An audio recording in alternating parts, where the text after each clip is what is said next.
today we're going to be installing the new Sync EV wall charger 2. Very lucky that the Luceco Group have sent this out to me to give it a try and review the best I can. I'll be nice and honest with everything. First initial reaction is it's very lightweight, which obviously means a lot when it comes to chargers, putting them on the wall and handling them and stuff. Feels robust as well. Luckily the location we're putting it in, there's no likelihood of it being driven into or broken, but if it was, I'm sure it'd be able to withstand a few impacts, a few knocks and scrapes as well. I'm going to get on with it. First thing we come to is the fixing template, quick start instructions, and 2 accessory packs. Front plate of the charger, which I believe can be changed to a different colour upon request. The Type 2 7.4 kilowatt socket as well. So we do QR codes by reading it via the camera on our phone to download an app for the installer, and then the customer will have their own separate app. They've put a little mark on the bottom where you can see where it says cable bottom. Now, little things like that really help us as installers in terms of speed, because we can line this up nicely to exactly where the cable is going to be entering the charge point to save any sort of kink in the cable.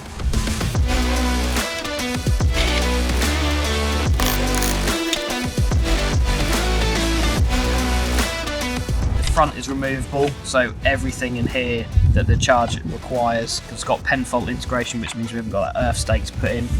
There's a little terminal up here which we'll now put in our little plug for our CT clamp. We've got CTA plus and minus, and we've got PV plus and minus, so when we run our Cat6 we'll choose some pairs to put in there. That will load monitor our charger and obviously read the excess solar if this property was to have it. We've got everything we need in terms of weatherproofing, keeping the IP rating, knockouts, but we're obviously going to drill those out with our hole saws, cable lock as well. When we're putting the stuffing gland in, there's 2 risen bits of plastic there, which you'll notice, which will hold that lock nut in for us, which means we only have to mess about with 1 pair of grips. We haven't got to try and get 2 pairs of grips in there. You know, can be quite awkward sometimes, especially in the colder weather as your hands are cold. Nice and simple, nice and easy. Never overdo them because we've got the rubber washer just under there. Do it up too tight, we'll distort it. Water getting in. We'll keep that IP rating as good as we can. Everything so far so good, nice and simple.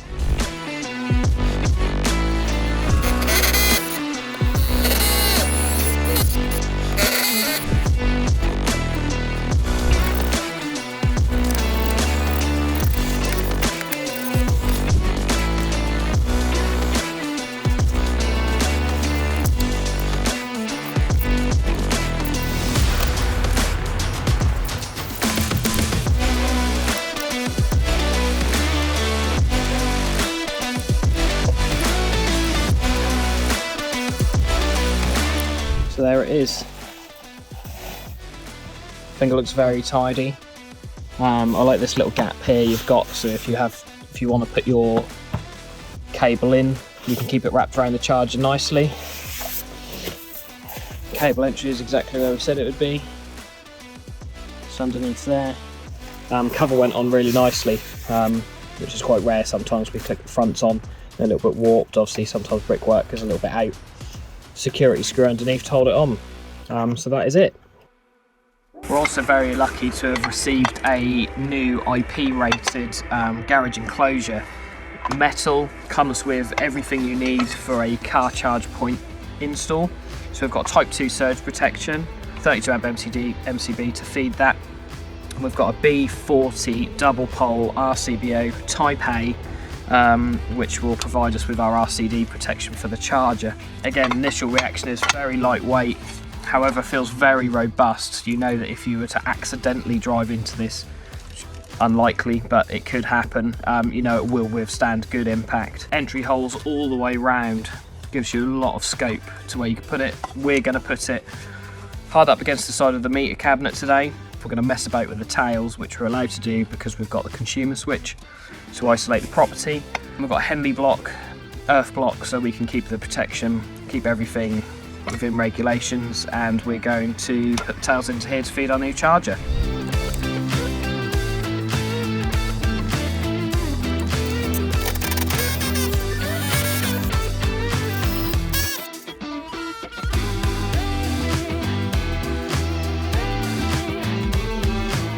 So I've actually pre-built my Henley block. I like to do this if I haven't got a lot of room in the meter cabinet. In this sort of weather, cables are cold, they're really hard to bend. So if I can try and pre-build this and get this in first, much easier, makes my life a lot easier. In this particular instance, I've had to make the Henley block sideways. I don't really like doing this, if I'm honest. Normally do it so the cables come in the bottom, but unfortunately, due to the length of the existing cables and how much room I've got in here, I obviously can't remove this because I can't cut the tags, can't mess about with the meter. So we've put it sideways. We're obviously going to keep it as neat as possible.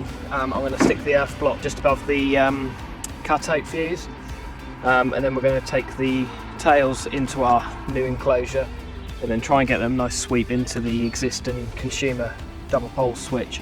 So here it is. This is everything all tidied up. I'm just going to give this all a bit of a wipe down. We've sealed the hole up with some silicone. The consumer unit has been put in. We've put the Henley block in, new tails, put our safety earth connection label in, because the earth has obviously been cut and tampered with, so we would need to put that in. So we're just going to give everything a bit of a wipe down, give the cable and everything a bit of a rinse down, and that is it.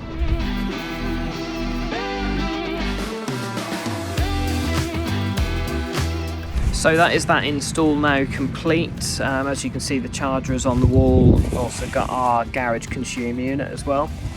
In terms of the installation, I would say that's probably one of the easiest chargers we've installed in terms of setting up commissioning. Probably only took 1 or 2 minutes once it was connected to the phone, with us being able to connect to it, set the Wi-Fi up, set the parameters, set the charge mode, and done, finished. I would say between 1 and 2 minutes, finished. In terms of the garage consumer unit, very easy to install. Like I say, it's quite tight to get the cables in. Once we've opened it and tried to get the cables inside, I had to remove the components, but that's not an issue. We can get it looking much neater by doing that, I suppose. Getting the tails and stuff in, all good, all done. Really happy with the charge point itself. Definitely be using these again. In terms of price as well, they're not a very expensive charger, and that doesn't mean that they haven't put a lot of thought into what they're doing. Lightweight but robust, it's got impact ratings, fully IP rated. Massive thank you to Luceco Group, Ian Monckton as well, for talking to me with the process of sending the items out. Very quick in terms of service from their point of view. But yeah, I think amazing product, really happy. We'll definitely be using it again, so thank you again, Luceco.